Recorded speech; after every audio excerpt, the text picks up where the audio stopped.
Hello, this is Dr. Abbas Vattoli, Assistant Professor, Amal College of Advanced Studies, Nilambur. ഇന്റർനെറ്റിൽ നിന്ന് information compile ചെയ്തുകൊണ്ട് assignment അല്ലെങ്കിൽ articles prepare ചെയ്യുന്ന സമയത്ത് Microsoft വേർഡിനകത്ത് നമുക്ക് വളരെയധികം ഉപകാരപ്രദമായിട്ടുള്ള ചില ടൂൾസ് ആണ് ഈ വീഡിയോയിൽ പരിചയപ്പെടുത്തുന്നത്. എന്റെ കമ്പ്യൂട്ടറിനകത്തുള്ള ഒരു വേർഡ് ഡോക്യുമെന്റ് ആണ് ഞാനിപ്പോൾ ഓപ്പൺ ചെയ്ത്. ഇത് ഓഫീസ് അപ്ലിക്കേഷൻസ് എന്ന ടോപ്പിക്കിൽ ഇന്റർനെറ്റിന്റെ പല സൈറ്റുകളിൽ നിന്നായിട്ട് നമ്മൾ കോപ്പി പേസ്റ്റ് ചെയ്തിട്ട് പ്രിപ്പയർ ചെയ്തിട്ടുള്ള ഒരു ആർട്ടിക്കിളാണ്. അപ്പോൾ ഇതിനകത്ത് ഹൈപ്പർ ലിങ്കുകൾ വരുന്നുണ്ട്, ഡിഫറെന്റ് ഫോണ്ട് സൈസ്, ഫോണ്ടുകൾ ഒക്കെ വരുന്നുണ്ട്. അതുകൊണ്ട് ഞാൻ ഇതിനെ കൺട്രോൾ എ പ്രസ് ചെയ്തിട്ട് മുഴുവനായിട്ട് സെലക്ട് ചെയ്യുന്നു. ദെൻ കട്ട് ചെയ്തിട്ട് ഇവിടെ കീപ് ടെക്സ്റ്റ് ഓൺലി എന്ന ഫോർമാറ്റിൽ പേസ്റ്റ് ചെയ്യും. ഇപ്പോൾ ഇതിന്റെ നിലവിലുള്ള ഫോർമാറ്റ് എല്ലാം റിമൂവ് ചെയ്തിട്ട് നോർമൽ ടെക്സ്റ്റ് ആയിട്ടാണ് പേസ്റ്റ് ആയിട്ടുള്ളത്. ഇനി ഇതിനകത്ത് നമുക്ക് നമ്മുടേതായ ഫോർമാറ്റുകൾ അപ്ലൈ ചെയ്യാൻ പറ്റും. അപ്പോൾ ഫസ്റ്റ് ഞാൻ ഉപയോഗിക്കുന്നത് സ്റ്റൈൽസ് എന്ന് പറയുന്ന ടൂളാണ്. വളരെ യൂസ്ഫുൾ ആയിട്ടുള്ള ഒരു ടൂളാണ് സ്റ്റൈൽസ് എന്ന് പറയുന്നത്. എന്നാൽ പലരും ഇതുവരെ ഉപയോഗിക്കാറില്ല. ഈ ഓഫീസ് അപ്ലിക്കേഷൻ എന്നുള്ളതിന് ഞാൻ തൽക്കാലം ടൈറ്റിൽ എന്നുള്ള സ്റ്റൈൽ കൊടുക്കുന്നു. മൈക്രോസോഫ്റ്റ് വേർഡ് എന്ന് പറയുന്നതാണ് എന്റെ ഫസ്റ്റ് പ്രധാനപ്പെട്ട പോയിന്റ്. അതിന് ഹെഡിങ് 1 എന്നുള്ള സ്റ്റൈൽ അപ്ലൈ ചെയ്യുന്നു. ഇത് അതിനകത്ത് വരുന്ന സബ് ആണ്. അപ്പോൾ ഹെഡിങ് 2 അപ്ലൈ ചെയ്തു. വേർഡിന്റെ ഫീച്ചേഴ്സ് ആണ് ഈ ടൈപ്പ് ചെയ്തിട്ടുള്ളത്. അപ്പോൾ ഹെഡിങ് 2 എന്നുള്ളതാണ് അതിനൊക്കെ ഞാൻ സെലക്ട് ചെയ്തത്. മൈക്രോസോഫ്റ്റ് എക്സൽ എന്ന് പറയുന്നത് വീണ്ടും മെയിൻ ഹെഡിങ് ആണ്. അപ്പോൾ ഹെഡിങ് 1 ടൈപ്പ് ചെയ്തു. ദ ന്യൂ ഫംഗ്ഷൻ എന്ന് പറയുന്നത് അതിലൊരു ഫീച്ചറാണ്. അതിനകത്ത് വരുന്ന ഒരു ഫംഗ്ഷൻ ആണ് എന്ന് പറയുന്നത് കോണ്ട് കാറ്റ് എന്ന് പറയുന്നത്. അതിന് ഞാൻ ഹെഡിങ് 3 സെലക്ട് ചെയ്തു. IFS ഹെഡിങ് 3 സെലക്ട് ചെയ്തു. ദെൻ ന്യൂ ചാർട്ട് എന്ന് പറയുന്നത് ഹെഡിങ് 2 ആണ്. അതിനകത്ത് വരുന്നതാണ് മാപ്പ് ചാർട്ടൊക്കെ. അപ്പോൾ അതിന് ഹെഡിങ് 3 സെലക്ട് ചെയ്തു. ദെൻ മൈക്രോസോഫ്റ്റ് പവർ പോയിന്റ് എന്ന് പറയുന്നത് ഹെഡിങ് 1 ആണ്. ഇതിനകത്ത് വരുന്നതാണ് സൂം എന്നൊക്കെ പറയുന്നത്. അപ്പോൾ ഹെഡിങ് 2 സെലക്ട് ചെയ്തു. ഇതുപോലെ നമുക്കറിയാം നമ്മുടെ ആർട്ടിക്കിളിനകത്ത് ഏതാണ് ഹെഡിങ്, ഏതാണ് സബ് ഹെഡിങ്, അതിനകത്ത് ഹെഡിങ് ഏതാണ് നമുക്കറിയാം. അതിനനുസരിച്ച് ഇതിനകത്തുള്ള സ്റ്റൈൽസുകൾ നമ്മൾ എന്ത് ചെയ്യുന്നു, സെലക്ട് ചെയ്യുന്നു.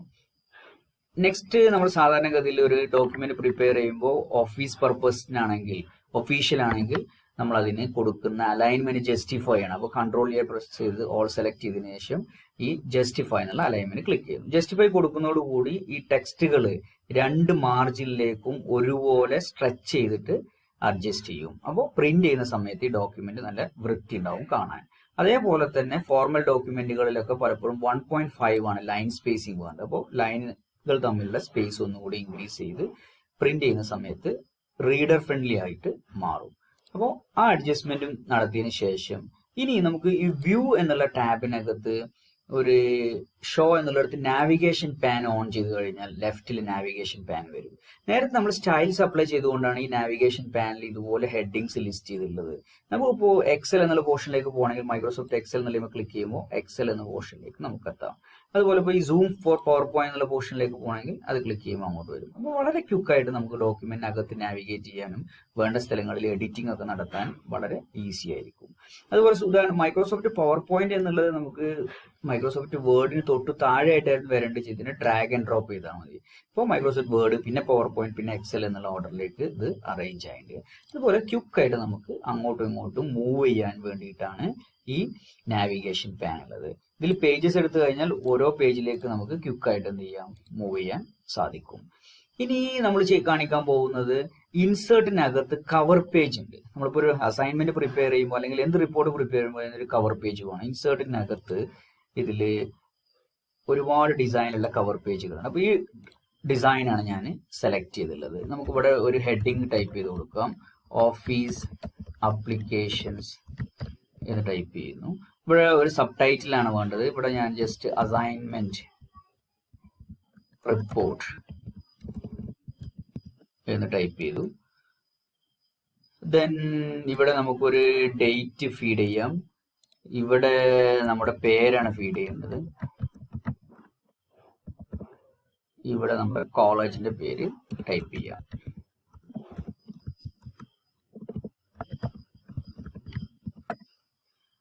ദെൻ ഇതിന് താഴെ നമുക്ക് ചെയ്യാവുന്നത്, ജസ്റ്റ് ഈ ഹെഡിങ്ങിന് ആവശ്യമില്ലാത്തതുകൊണ്ട് ഞാൻ ഡിലീറ്റ് ചെയ്യുന്നു. മേലെ നമ്മൾ ടൈറ്റിൽ കൊടുത്തല്ലോ. അപ്പോൾ ഇനി ഇവിടെ നമ്മൾ ഒരു പേജ് തന്നെ എൻറ്റയർലി താഴേക്ക് ഇതിനെ കൊണ്ടുപോകണമെങ്കിൽ നമുക്ക് Ctrl+Enter അടിച്ചു കഴിഞ്ഞാൽ അത് കംപ്ലീറ്റ് ആയിട്ട് അടുത്ത പേജിലേക്ക് മൂവ് ചെയ്യും. ഈ പേജിനകത്ത് നമുക്ക് ചെയ്യാവുന്ന ഒരു കാര്യമുണ്ട്. ഇത് റെഫറൻസ് എന്നുള്ളതിനകത്ത് ടേബിൾ ഓഫ് കണ്ടന്റ് എന്നുണ്ട്. ടേബിൾ ഓഫ് കണ്ടന്റിൽ കണ്ടന്റ് എന്നുള്ള ഈ ഫോർമാറ്റ് ഞാൻ ആഡ് ചെയ്തു. അപ്പോൾ ഓട്ടോമാറ്റിക്കലി ഇത് എന്ത് ചെയ്യും, ടേബിൾ ഓഫ് കണ്ടന്റിനകത്ത് നമ്മുടെ ഓരോ ഹെഡിങ്ങുകളും സബ് ഹെഡിങ്ങുകളും അതിൻ്റെയൊക്കെ പേജ് നമ്പർ ഓട്ടോമാറ്റിക് ആയിട്ട് ഇൻസേർട്ട് ചെയ്യും.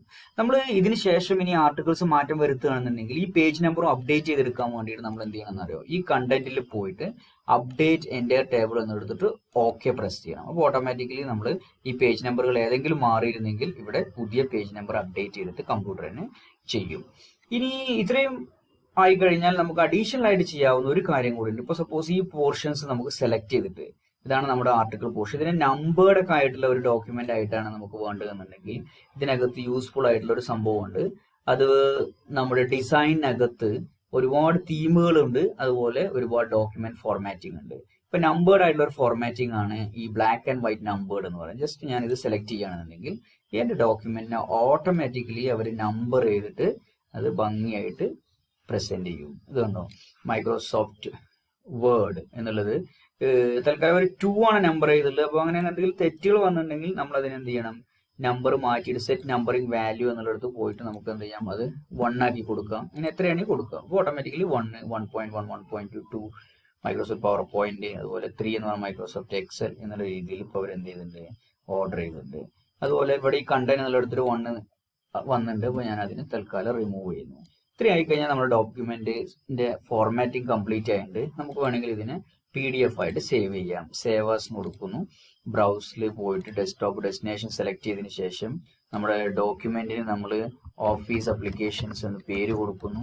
അപ്ലിക്കേഷൻസ് PDF എന്ന് കൊടുക്കും. ഓഫീസ് അപ്ലിക്കേഷൻ PDF എന്ന് കൊടുത്തു. ദെൻ സേവ് ടൈപ്പ് ആസ് എന്നുള്ളിടത്ത് PDF എന്ന് കൊടുത്തു കഴിഞ്ഞാൽ ഇതിന് PDF ആയിട്ട് സേവ് ചെയ്യാം. അപ്പോൾ നമ്മുടെ ഡോക്യുമെന്റ് PDF ആയിട്ട് കൺവേർട്ട് ആയിട്ടുണ്ട്. അപ്പോൾ നമ്മുടെ ഡോക്യുമെന്റിനുണ്ട് ഒരു കവർ പേജ് ഉണ്ട്, അതിൽ ഹെഡിങ്, അതുപോലെ സബ്മിറ്റ് ചെയ്ത ആളുകളുടെ ഡീറ്റെയിൽസ്, കണ്ടന്റ് എന്നുള്ള പേജിൽ പേജ് നമ്പർ അടക്കം ഓരോ ഹെഡിങ്ങും സബ് ഹെഡിങ്ങും അതിന്റെ പേജ് നമ്പർ അടക്കം വന്നിട്ടുണ്ട്. ദെൻ നമ്മുടെ ആർട്ടിക്കിളാണ് ഈ വന്നിട്ടുള്ളത്. അതിനകത്ത് അതിന് വേണ്ട രീതിയിലുള്ള ഫോർമാറ്റുകൾ നമ്മൾ എന്ത് ചെയ്തിട്ടുണ്ട്, സെലക്ട് ചെയ്തിട്ടുണ്ട്. ഇപ്പൊ ഈ അണ്ടർലൈൻ എന്ന് പറയുന്നത് നമുക്ക് ആവശ്യമില്ലാത്തായിരുന്നെങ്കിൽ നമ്മൾ അതും ഈ ഡോക്യുമെന്റിനകത്ത് നമുക്ക് ചെയ്യാവുന്നതാണ്. നമ്മൾ ഇപ്പോൾ ഇവിടെ ക്ലിക്ക് ചെയ്ത് കഴിഞ്ഞാൽ നമുക്ക് മനസ്സിലാവും ഇത് ബോർഡർ വന്നതാണ്. ഇപ്പൊ ബോർഡർ എന്നുള്ളത് ഒഴിവാക്കിയിട്ട് നോ ബോർഡർ എന്ന് കൊടുത്തു കഴിഞ്ഞാൽ ആ അണ്ടർലൈൻ അവിടെ നിന്ന് പോകും. ഇതും ബോർഡർ ആണുള്ളത്. അപ്പോൾ നമുക്ക് എന്ത് ചെയ്യാം, നോ ബോർഡർ എന്ന് സെലക്ട് ചെയ്യാം. അങ്ങനെ ഓരോന്നിലും ഇതേപോലെ നോ ബോർഡർ എന്ന് സെലക്ട് ചെയ്ത് കൊടുത്താൽ മതി. ഇതുപോലെ ബോർഡറോ എന്തെങ്കിലും നമുക്ക് ആവശ്യമില്ലാത്ത ഫോർമാറ്റ് കയറി വന്നിട്ട് ഉണ്ട് എന്നുണ്ടെങ്കിൽ. I hope this video is useful. Thank you for watching. Have a nice day.